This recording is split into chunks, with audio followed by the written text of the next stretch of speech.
One of the social media trends that annoys me the most, well, there's a lot of them, but one of them is the hashtag no excuses when it comes to exercise, and people exercising when they should be laying in bed or sometimes in a hospital.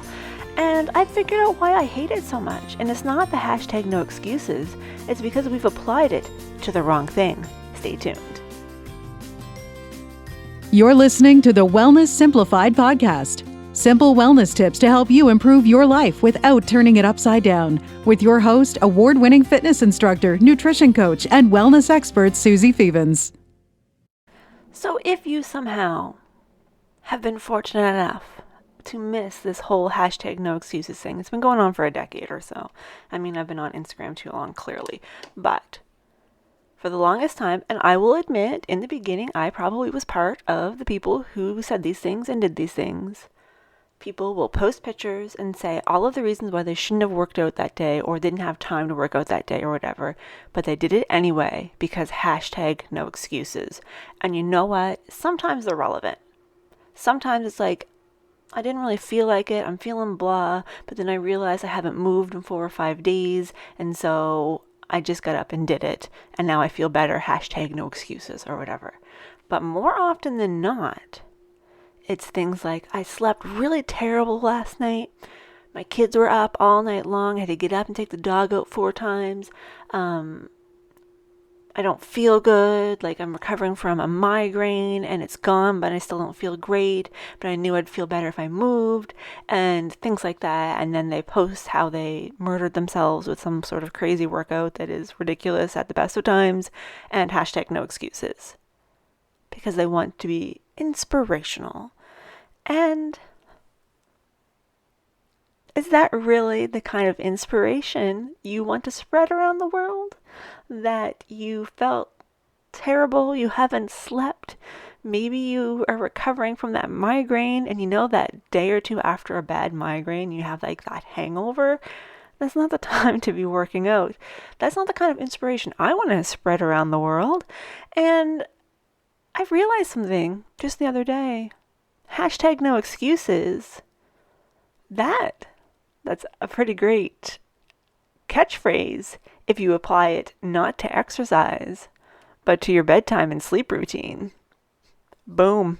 I'd drop the mic, but that would be very loud and annoying. I have a rule. I have a lot of rules.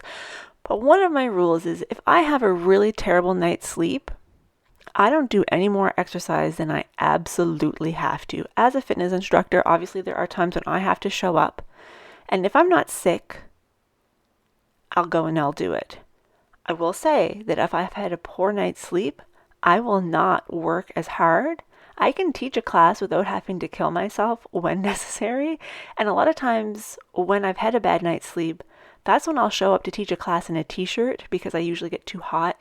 And if I'm wearing a t-shirt, it reminds me, oh, I need to keep my intensity level a little bit lower. And it just kind of reinforces that in my mind as I go, as I start to get too hot.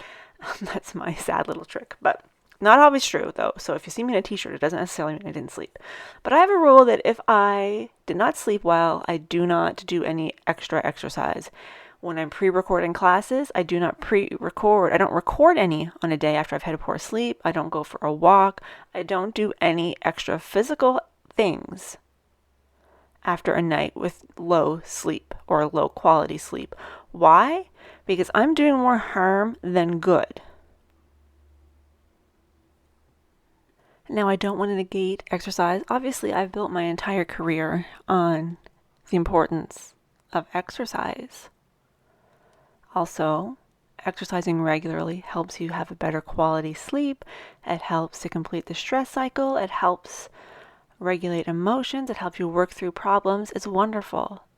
However, if you can choose between the two, if you need both, if you need sleep and you need exercise, but you only have time for one, sleep is what you should choose. Sleep is what you should choose. I'm sure there are some extenuating circumstances where going for a walk, like splitting the difference and going for a walk or something and then sleeping is going to be beneficial as well. But in general, let's say you're studying for a big exam, you're working full time, you've got small children, you have to take care of them in the evenings. All you have time left in your day is exercise and sleep. But you need to study. So something has to give. Do you cut your exercise or do you cut your sleep? A lot of these hashtag no excuse people are going to cut sleep because exercise is a non-negotiable. They're going to do it. They have to do it. And then they're going to cut into their sleep time to study. So there's a few problems with that. Number one, when you sleep, that's when your brain does I like to think of it as my brain filing. It's got a filing cabinet all day long. I'm throwing files out of the filing cabinet as I'm looking stuff up and doing things. When I sleep, that's the time that my brain goes through like a nice little secretary, receptionist, and refiles all those papers, put everything back in order where it belongs. And then when I get up in the morning, maybe it doesn't get all the papers away, but it gets most of them away so I can start over. But if you don't sleep, none of that stuff gets put away. Now, if we think about this example and how we are studying for an exam, and we've chosen to eat into our sleep to do that, all that information you're trying to retain, it doesn't get filed away properly. It's going to be harder for you to recall things.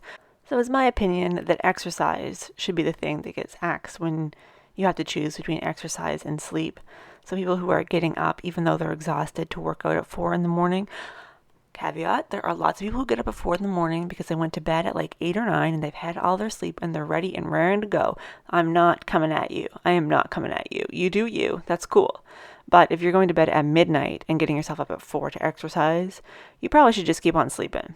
You're going to do, everybody's going to be a lot happier if you just keep on sleeping.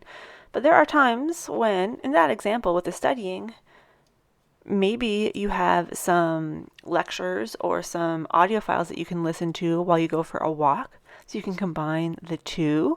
Or maybe you have some video things. Maybe you can read on a stationary bike. Maybe you're one of those magical creatures who can read on a treadmill. I can't do that. I get a little bit nauseated.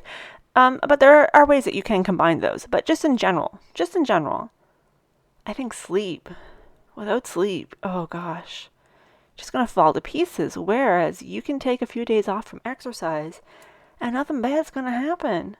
But if you take a few days off from sleep, a lot of bad things are going to happen. So no excuses. Can we just chuck this no excuses idea out the window for exercise? Because there are lots of excuses and lots of reasons when you should not exercise. And put it up towards sleep. There are, of course, going to be times when going without sleep is something that you have to do. Okay, I realize that this is not an all or nothing thing, but in general. Hashtag no excuses sleep. I'm going to try and we should start this. Be 10 o'clock, getting ready for bed. Hashtag no excuses. Because I need to get to sleep. But no excuses. I think it should be attached to sleep, not exercise. That's my opinion.